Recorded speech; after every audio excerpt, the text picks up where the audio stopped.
Greetings, ladies and gents, and welcome to this latest version of Tales from Outer Space, where I take an HFY story from somewhere around the internet and read it aloud for your enjoyment. All the relevant links are down below. Like, subscribe, and all that YouTube gumph to help this video and channel grow. Anyways, as always, I hope that you enjoy. I would just like to thank the following Tier 5 patrons and channel members for supporting the channel: FallenAngel, BuzzKillington, Datamagnet, and Bob the Dragon.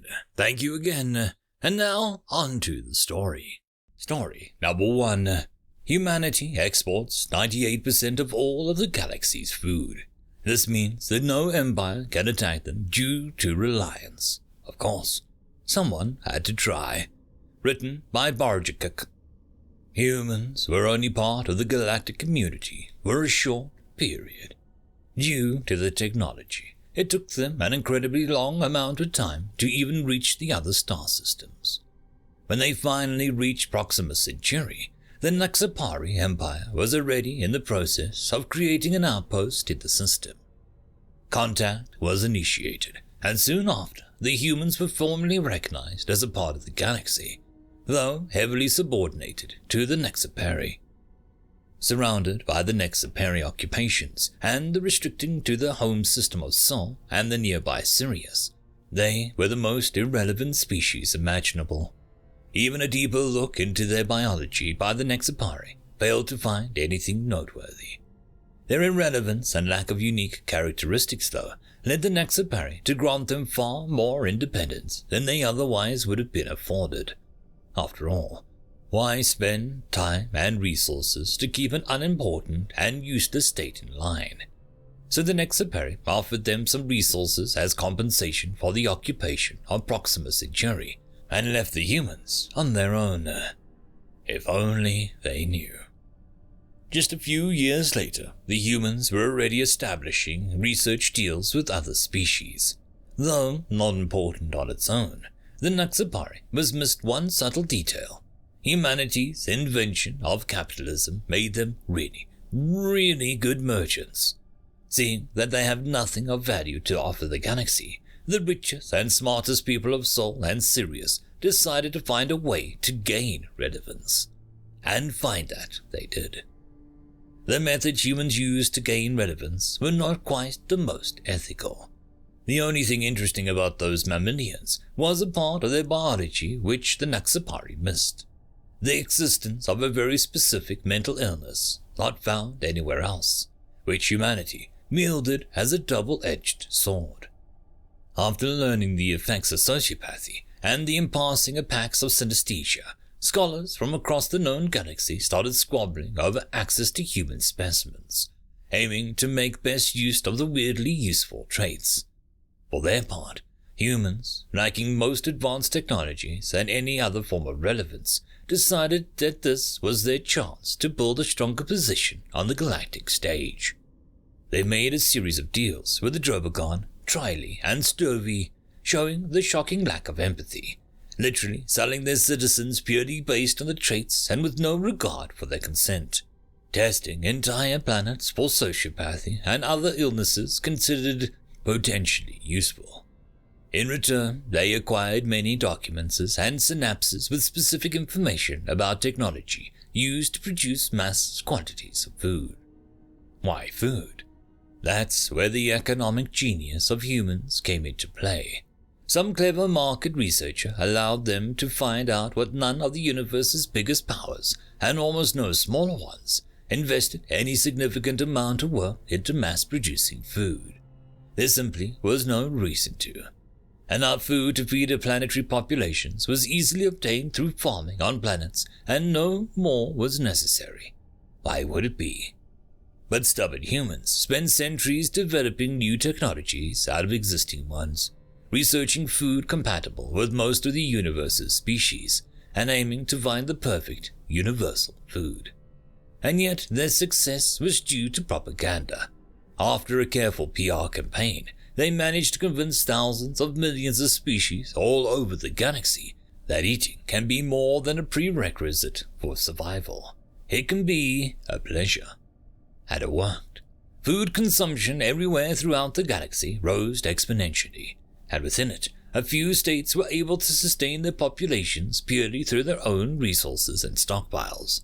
And, what a surprise, humans had thousands upon thousands of different types of food, aimed towards everyone, some more luxurious than others.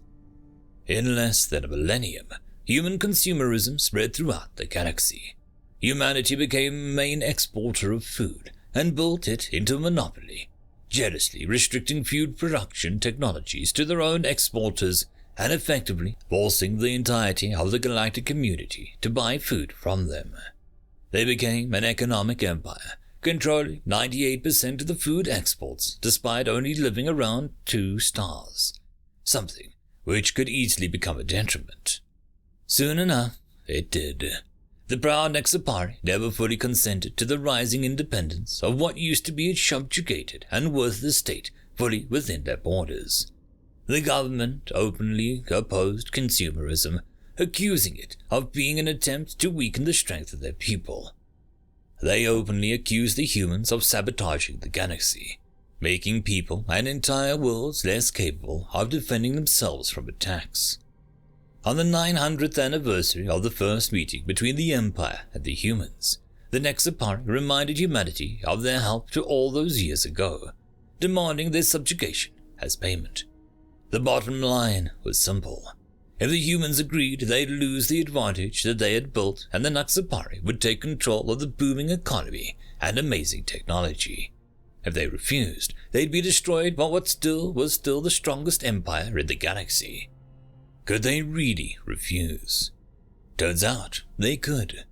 After shielding themselves with a banal, "The Nexapari demands aren't dependent on our decisions," the galactic community refused to intervene despite the humans begging them to reconsider for 7 days. 7 days later, they refused with an open statement and threat issued by the human ambassador. The Nexapari have held the galaxy in their clutches for far too long. You've abandoned our people in barely livable standards, stripped us of all but one solar system within years of our arrival on the international stage, and left us to rot, unable to improve our situation. Meanwhile, your empire swims in riches and abuses our weakness on all fronts. You have no right to lay claims upon our state. If we rose, it wasn't due to your minimal help, but our persistence and abilities, our determination and skill. Therefore, our answer is simple. No, we will keep our sovereignty, and if you plan on taking it away, you'll have to take our lives as well. All over the galaxy, the news of the statement was laughed at in most circles. Nobody had managed to stand up to the Nexapari, and nobody was expecting the Empire of Pavanas to carry any weight. Thinking the same, the Nexapari declared total war, saying that they'll kill every single one of the species of insolent, useless, and overconfident beings. Yet this would soon prove to be ironic. Although it was the Nexapari who declared war, the humans struck first. Within hours of beginning the invasion, something bizarre happened. All the food given to the Nexapari was just, gone, and when the surprised leaders started investigating, they noticed armies of nanobots disguised as perishable food, which were previously undetected. By then, though, it was too late. Millions of Nexapari, tempted by the delicious food, died within minutes. The nanobots literally burning their bodies from the inside. Even when they thought the worst was over, they started killing more, unexpectedly. Once the Nexapari died, the bots threw themselves airborne in search of a new host, acting as part of the air and entering another unfortunate body to kill again. It wasn't a war. It wasn't even close. It was a slaughter. The thousands that remained instantly called for a truce, and the galactic community, shocked by the genocide, pushed for it. Humans begrudgingly stopped the nanobots, pointing out that even when the Nexapari planned to commit genocide against them, the galactic community had refused to lift a finger. Despite the protests from the galaxy at large, none could move openly against the humans. As a result, the humans forced a peace deal which completely reversed this situation, restricting the Nexapari to 2 symbolic planets and demanding the vesselization under humanity. The Nexapari had no choice but to agree. In truth, the human ambassador lied. They didn't achieve so much thanks to determination, skill, persistence, nor abilities. What they did have was an unbelievable level of cold reasoning and ruthlessness, achievable only with enough secrecy to keep their true intent secret for as long as necessary.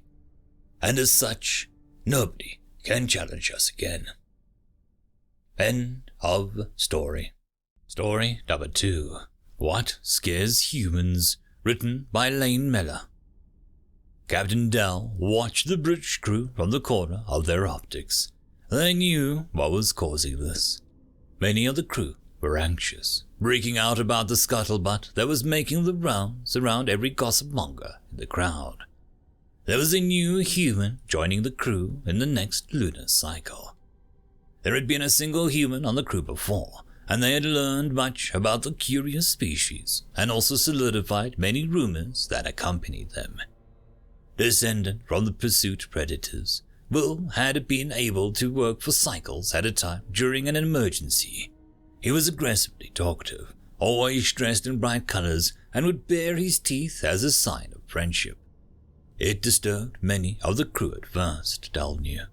But Will's social tendencies and hard work broke the ice soon, and many of the aliens that he worked with were soon friendly.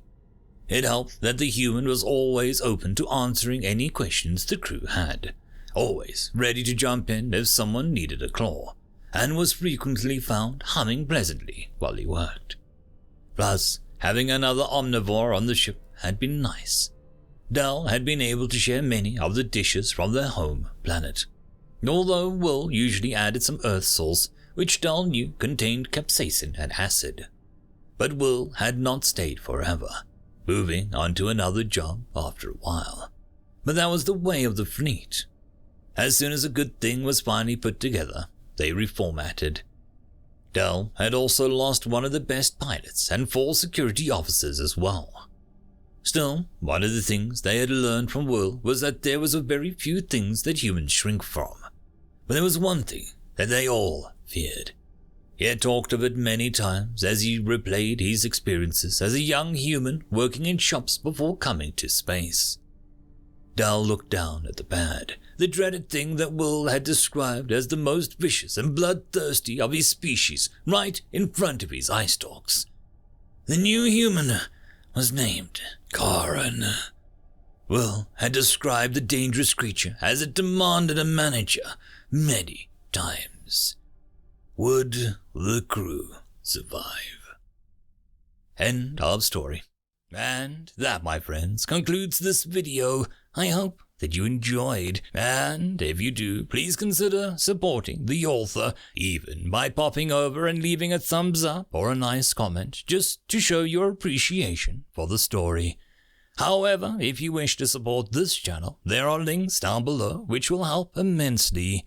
I will see you all in the next one, and until then, I hope that you have a fantastic day. Cheers.